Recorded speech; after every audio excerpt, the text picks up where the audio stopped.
yiwuwar za a sami ƙarin farashin litar man fetur a Najeriya.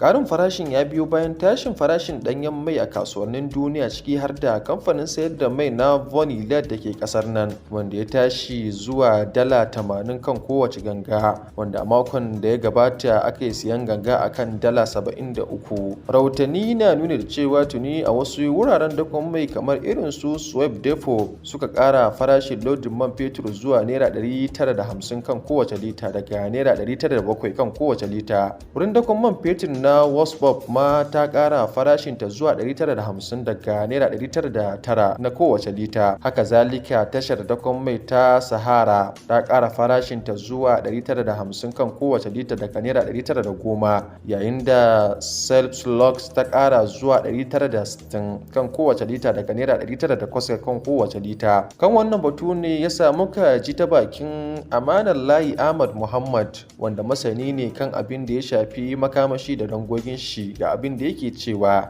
Wannan abubuwa da kake tambaya da kuma halin da ƙasa take ciki da wannan bangaren da masana'antar man fetur take ciki, sai dai mu ce inna lillahi wa inna ilaihi raji'un, inna lillahi wa inna ilaihi raji'un. Ka san baki ɗaya abin da zaka fuskanta ko kuma ka gane shine ƙasar an riga an jinginar da ita, da na faɗa maka na farko da 'yan jari hujja na gida, na biyun su kuma an jinginar da ita daga 'yan jari hujja na ƙasashen waje, watan bankin duniya da bankin lamuni da gwamnatocin ƙasashen turai. Saboda haka ita wannan gwamnati ba wanda take bautawa, ka gane, illa waɗannan institutions na bankin duniya da bankin lamuni da kuma karnukan farauta na gida da na waje. Abin da suke yi wa kenan suke yi. Saboda haka a ce mai zai ƙara tsada, ni duk abin da aka ce yanzu a ƙasar nan babu abin mamaki. Dan na faɗa maka yanzu duk duniya ba wanda na misali yake shan mai da tsada da kuma ragowar makamashi kamar wutar lantarki, kamar kananzir, kamar gas in ka gan shi, ba mai shan shi da tsada a duniya irin ɗan Najeriya. Kuma kar ka manta na faɗa maka arzikin irin waɗannan abubuwa a duniya mu ne kusan na 6 ko na 7, a Afirka ko mu ne na 1. Amma yau ba wanda yake kwasa kashin shi a hannu irin ɗan Najeriya, wanda yau ba ma maganar makamashi ake mishi ba. Dama man fetur din ya fi karfin sa, wutar lantarki ta fi karfin sa, abinda zai kama ya kona ya samu abin da zai ci fi karfin sa, to abincin ma ya fi karfin sa balle makamashin. Saboda haka abubuwa ne na faɗa maka, an riga an samu na faɗa maka karnukan farautar turawa, sai abinda Allah subhanahu wata'ala na ceto ya ceci ƙasar nan.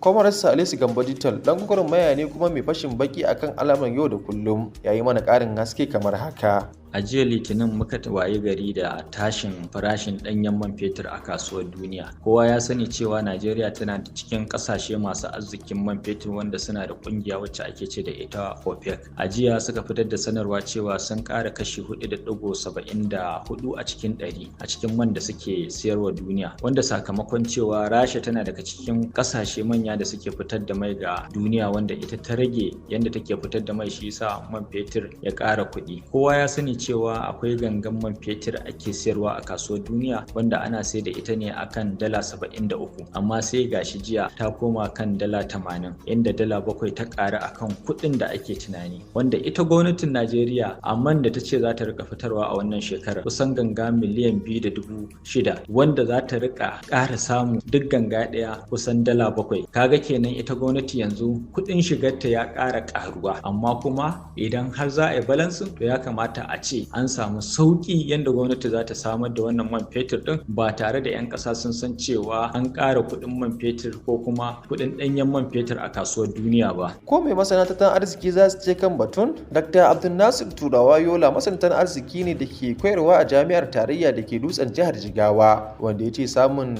daidaiton farashin mai abu ne mai wahala. Wato abin da yake faruwa shine daidaiton farashin mai ya tsaya cik a waje ɗaya zuwa wani dogon lokaci abu ne mai wahala, saboda shi farashin mai akwai abin da masana tattalin arziki ke cewa volatility, ya zama is volatile in nature, watan yau ya hau gobe ya sauka saboda wasu factors da suke faruwa. Misali ko a samu yaƙi a inda ake haƙo man, ko kuma wata siyasar duniya ko wani abu ka suna iya shafa sai farashi ya zo ya hau, ko kuma a samu steady supply haka sai farashi ya zo ya sauka. Haka kasuwarsa take a duniya ko yaushe. To kuma kasancewar Najeriya yanzu gwamnati ta riga ta cire tallafin mai, ta cire hannunta daga kan harkar mai, abu ne na kasuwa, saboda haka farashi na mai depends on demand and supply na shi mai din. Abubuwan da suke faruwa kamar yanzu a kasar Amurka da wasu hatsaniya da take faruwa a Middle East zai iya kawo farashin mai ya tashi, kuma in farashin mai ya tashi a duniya to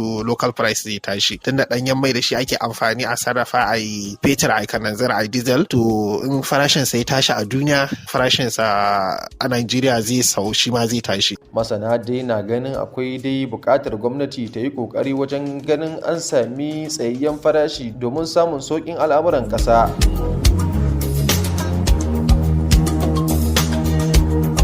Masu sauraro duka kuma iyakacin rahoton kenan a wannan mako.